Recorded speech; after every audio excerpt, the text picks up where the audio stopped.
할렐루야. 네, 네. 흡족한인가요? 촉촉한인가요? 네. 아무튼 오늘 찬양대 정말 기대 이상이었죠. 와, 거의 2박 3일 합숙 훈련한 것 같은 그런 멋진 결과물을 보여주셨고, 저는 뒤에서 보면서 색연필이 서 있나? 정말 다채롭고 색감 구성도 좋았고, 또 음성 또 화음도 너무 좋았고, 정말 하나님께서 기뻐 받으실 우리 할렐루야 찬양대 큰 박수로 격려하겠습니다.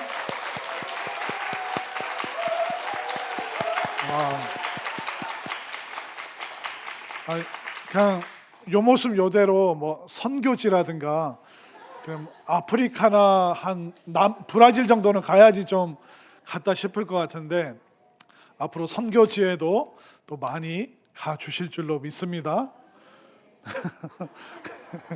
너무너무 정말 애써 주시고 수고해 주셔서 감사드리고, 또 성도님들 순서지를 보시잖아요. 아직 끝나지 않았습니다. 설교 후에 또 뭐가 있을까요?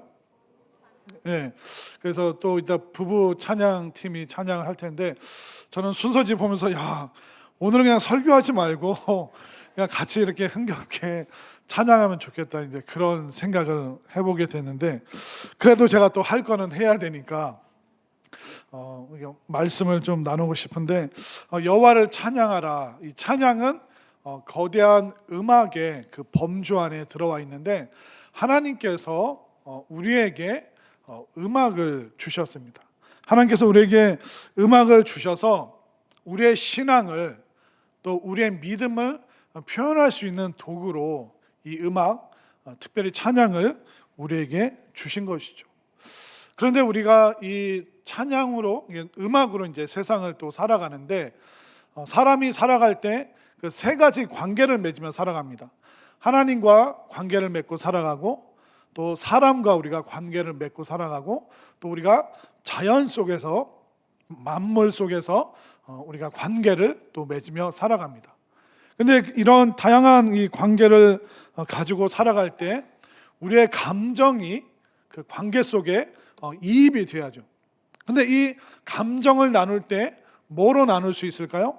하나님께 우리가 찬양으로 감정을 나누고, 또 사람과 사람 간의 노래로 음악을, 감정을 나누고, 또 우리가 자연 속에 들어가면 어떻습니까? 그냥 흥얼흥얼 우리가 노래가 나옵니다. 어떤 관계를 맺어가는 데 있어서 그 감정을 이입시키는 데 있어서 이 음악만큼, 특별히 하나님과의 관계에서 찬양만큼 우리가 중요한 것이 없습니다. 우리가 그 삶 속에 예배를 드리는데, 예배의 처음과 끝을 뭐가 만들고 있습니까? 바로 찬양이죠. 아까 우리가 11시 예배, 또 9시 예배 드리는데 가장 먼저 뭐 합니까? 찬양팀이 찬양을 쭉 하죠. 그리고 2부 예배, 11시 예배 끝날 때, 축도 끝나면 또 뭐가 나옵니까? 송영이라고 해서 마지막 찬양이 나옵니다. 성도들을 파송하는 그 찬양을 찬양대가 쭉 하면서 우리 성도들이 힘있게 세상으로, 힘있게 식당으로 갈 수 있도록 담대함을 이제 주는, 그러니까 찬양으로 시작해서 찬양으로 끝맺음하는 것이 바로 예배다. 그리고 예배를 통해서, 또 찬양을 통해서 우리는 하나님과의 그 관계성을 하나씩 만들어가는 모습을 우리가 볼 수 있습니다. 그리고 우리가 찬양을 이렇게 하는데, 특별히 한국 사람들은 이 노래에 대해서 굉장히 어떤 집착이라고 해야 될까요? 이 노래에 대한 그 어떤 강한 열정이 있습니다. 사실 과거에는 우리 한국 노래가 유행을 안 했습니다. 근데 요즘에 어떻습니까? K-팝이라고 해서 전 세계 사람들이, 한국 사람들이 부르는 그 노래를 굉장히 좋아해 주고 있습니다. 그 이유가 뭐냐면, 한국 사람들의 그 노래에 대한, 음악에 대한 그 열정이 있습니다. 그런 말도 있습니다. 노래를 못하면 장가를 못 가요. 안 나오면 쳐들어간다. 짠짜라 짠짠. 한국 사람들은 얼마나 이 노래, 그 관광 갈 때도 그냥 가만히 앉아서 가나요? 버스에서 어떻게 가요? 다 이렇게 그리고 효도관광 2년 전인가 3년 전에 저쪽 어디죠? 부여, 백제 그쪽으로 갔는데 그때 배를 탔거든요. 배를 탔는데 배에서 어르신들이 뭐 하는지 아세요? 그래서 배가 뒤집어지지 않게 제가 그 배를 꽉 잡고 있느라고 아주 애먹었습니다. 한국 사람들은 어디를 가든 함께 노래하고 또 정답게 또 노래를 서로 또 음악으로 또 서로의 그런 마음을 나누는 일들을 많이 합니다. 그래서 한국 사람들은 모내기 할 때도 모를 심을 때도 노래를 하죠. 그리고 죽어서 상여가 나갈 때도 뭐 합니까? 아이고 어이야 디야 하여튼 막 노래를 부릅니다. 배 타고 나갈 때도 고기 잡을 때도 노래를 부르고 아마 또 빨래터에서 또 빨래하면서 또 옛날 어머니들이 한 자락 노래 한 가락 또 뽑아내면서 많이 노래를 불렀습니다. 그 아까 노래를 못하면 장가를 못 가 이제 그런 얘기를 했는데 예전에 있던 교회 이제 권사님 또 집사님 부부가 있었는데 그분들이 이제 식사를 하고 이제 대화를 나누면 그 옛날 결혼식 때 있었던 얘기를 막 하는 거예요. 그 노래를 못하면 장가를 못 가요. 근데 옛날 드라마 보면 그 새댁이 있고 이제 신랑이 있잖아요. 그럼 신랑 친구들이 되게 막 짓궂어가지고 신랑을 거꾸로 매달아 놓죠. 그런 거 못 보셨나요? 그 신랑을 거꾸로 매달아 놓고 발바닥을 막 때립니다. 그 왜 때리는지 아세요? 신부 나와서 노래 불러라. 그러니까 노래 부르라고 막 때리는 거예요. 근데 그 권사님이 젊었을 때 새댁이었을 때 근데 뭐 아는 노래가 없으니까 근데 친구들이 막 깔깔거리면서 막 자기 금쪽 같은 그 귀한 신랑 발바닥을 때리니까 어떻게 해요? 그래서 아는 노래 하나 부르는 거예요. 그게 뭐냐면 며칠 후 요단강 건너가 만나리. 그래서 그냥 앞뒤 다 빼고 그냥 그걸 계속 불렀다는 거예요. 그래서 신랑이 풀려나서 아니 지금 신혼인데 요단강 건너가서 만나자니 이게 뭐냐. 저도 막 웃으면서 물어봤더니 뭐 생각나는 노래가 며칠 후 그거밖에 없어가지고 그냥 그 신랑 풀려나게 하려고 그거 불렀다고 하더라고요. 이처럼 한국 사람들이 어딜 가나 어디에서나 이렇게 참 노래를 좋아하고 음악을 좋아하는 사람들입니다. 근데 그 한국 사람들 그 마음속에 뭐가 있냐면 한이라는 게 있죠. 한. 이거는 이제 영어로 외국어로 번역이 안 되는 겁니다. 보통은 외국 사람들은 화가 났다라고 하는데 우리는 화났다보다 한맺혔다. 그러니까 화가 나는데 그것을 표현을 못하고 오래오래 간직할 때 그걸 한이라고 얘기를 하죠.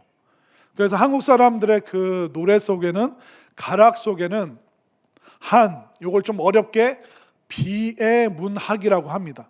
그러니까 비애, 슬프고 애달픈 감정이 우리의 문학 속에, 문화 속에 또 노래 속에 있습니다. 그러다 보니까 제가 옛날 노래들을 쭉 가요들을 정리를 해봤습니다. 옛날 히트했던 그 노래들 쭉 보니까 다 이별 노래예요. 한번 들어보세요. 돌아와요 부산항에. 이건 뭐예요? 떠났다는 거잖아요. 이별의 부산 정거장. 그것도 헤어지는 거예요. 비 내리는 무슨 선? 비 내리는 호남선. 목포의 웃음, 목포의 눈물. 그때 그 사람. 그러니까 한국 노래, 옛날 노래를 보면 비가 와야 되고 이별을 해야 되고 헤어져야 되고 그리워하고 이런 슬픔, 또 슬픔을 오래 간직하면서 한이 되고 또 그것을 문화로 만들어낼 때 비의 문화, 문학이라고 이야기를 합니다. 그리고 우리가 얼마나 이렇게 슬픈 사람들이냐면 심지어 새들이 노래할 때 뭐 한다고 그래요? 운다라고 표현합니다. 외국에서는 birds singing, 그래서 새가 노래한다 그러는데 우리는 새가 운다, 송아지가 운다, 심지어 옷이 우글우글한 것도 뭐라 그래요? 네, 옷이 울었다고 하죠. 또 뭐도 울어요? 주먹이 운다 울어.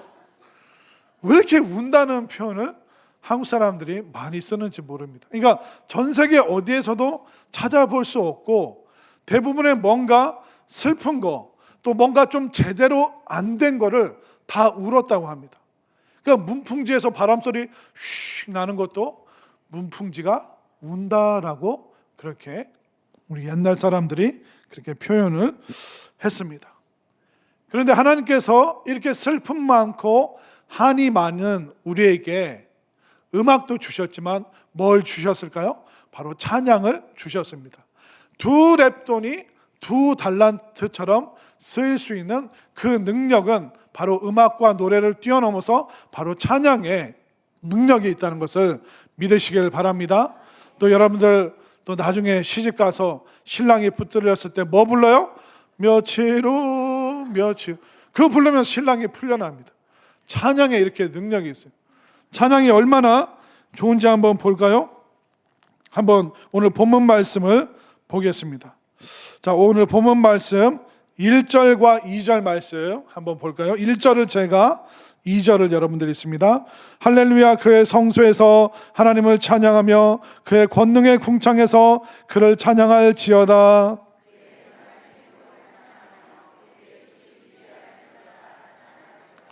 그러니까 이 찬양이라는 것은 권고사항입니까? 아니면 명령입니까? 찬양하라.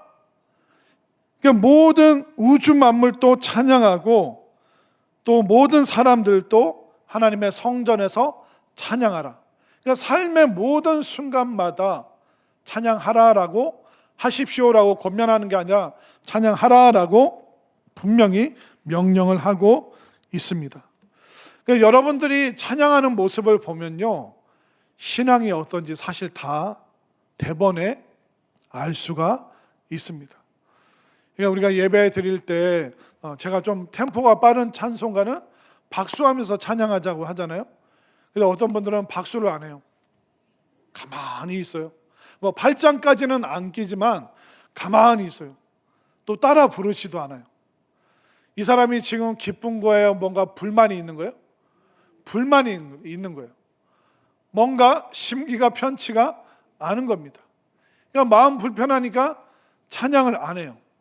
근데 반대로 뒤집어서 마음 불편할 때 같이 따라 부르고 같이 박수치고 찬양하면 마음의 그 얽매임도 다 풀어지는 줄 믿으시기를 바랍니다.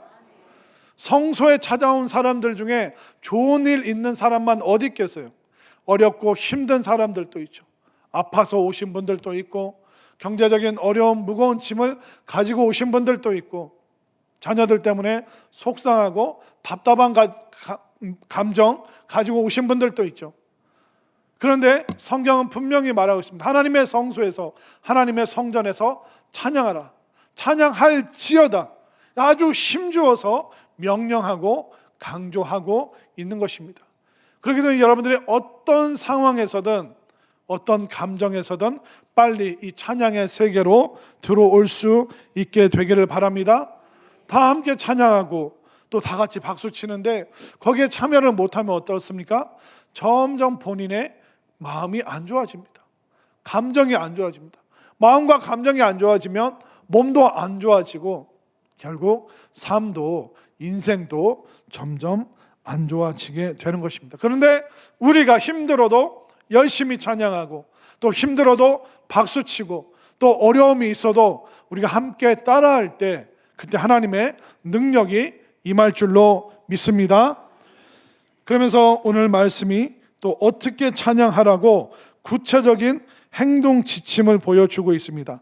자, 3절부터 6절까지 제가 한 절, 여러분들이 한 절이 있습니다. 나팔 소리로 찬양하며 비파와 수금으로 찬양할지어다.